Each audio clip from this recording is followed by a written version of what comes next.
Dans cette leçon, nous commencerons par revoir ce qu'est un intervalle. Nous énoncerons ensuite un premier résultat de densité.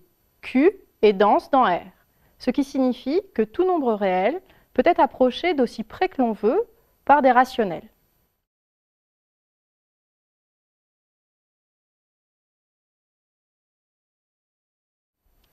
Un intervalle de R est une partie d'un seul bloc, ce qui revient à dire qu'il est sans trou. C'est un sous-ensemble I de R, tel que si I contient A' et B', l'ensemble I contient aussi tout X compris entre A' et B'. Un intervalle ouvert est l'ensemble des nombres réels compris strictement entre deux bornes A et B, ces bornes pouvant éventuellement être infinies. Par convention, l'ensemble vide est un intervalle. Il en est de même pour l'ensemble R tout entier. Même si cela semble évident, il faut justifier qu'un intervalle ouvert est un intervalle. Je vous laisse lire, cela se vérifie facilement.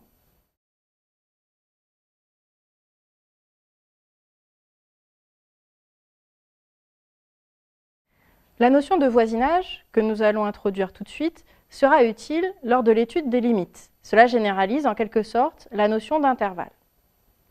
Un sous-ensemble V de R est un voisinage d'un réel A s'il contient un intervalle ouvert qui lui-même contient A. Sur ce dessin, on voit un voisinage V de A, ici en bleu. Il est composé de deux morceaux et contient un intervalle ouvert I qui contient A, mais V n'est pas lui-même un intervalle ouvert.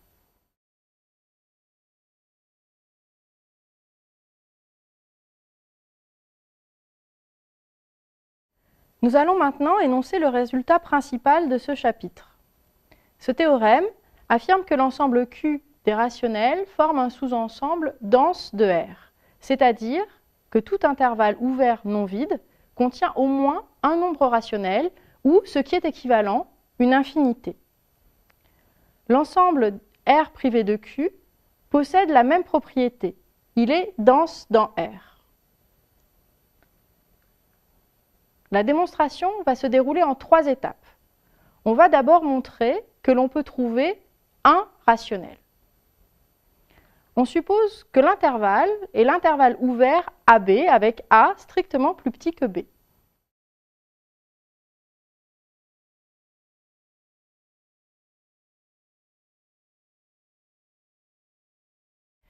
Il s'agit donc de construire un rationnel compris entre A et B.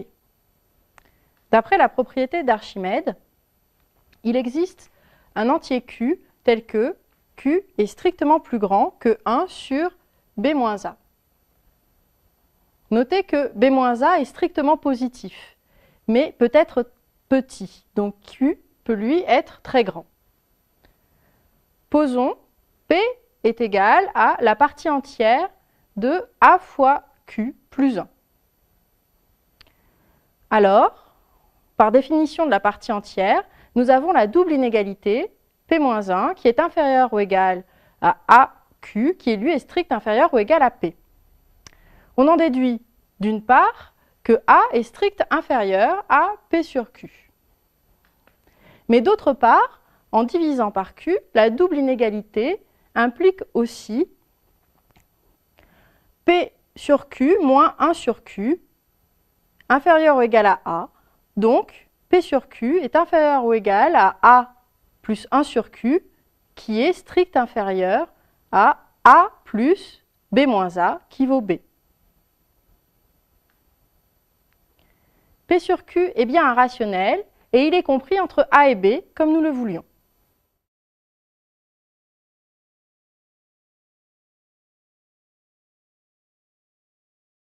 Passons à la deuxième partie de la démonstration. Il s'agit de construire maintenant un irrationnel compris entre A et B. Nous avons vu à la première partie que tout intervalle contient un rationnel.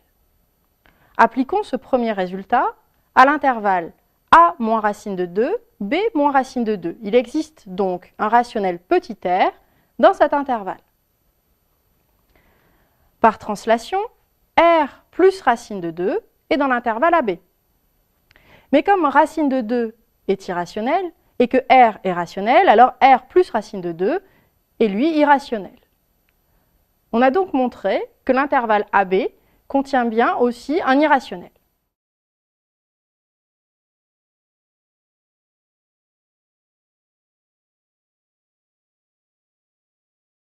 On va déduire de l'existence d'un rationnel et d'un irrationnel dans tout intervalle ouvert le fait qu'il existe une infinité de chaque dans un intervalle ouvert AB. En effet, pour un entier grand N supérieur ou égal à 1, on découpe notre intervalle en n sous-intervalles. Voici ces intervalles. Il s'agit du découpage de AB en n petits intervalles de même longueur. Par les deux premières parties, chaque sous-intervalle contient un rationnel et un irrationnel.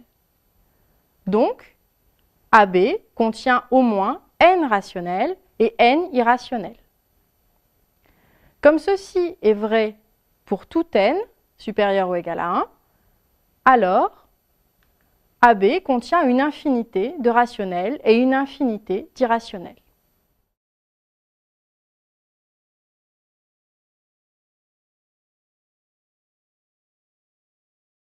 Je vous laisse vous entraîner avec ces exercices pour vérifier que vous avez bien compris le cours.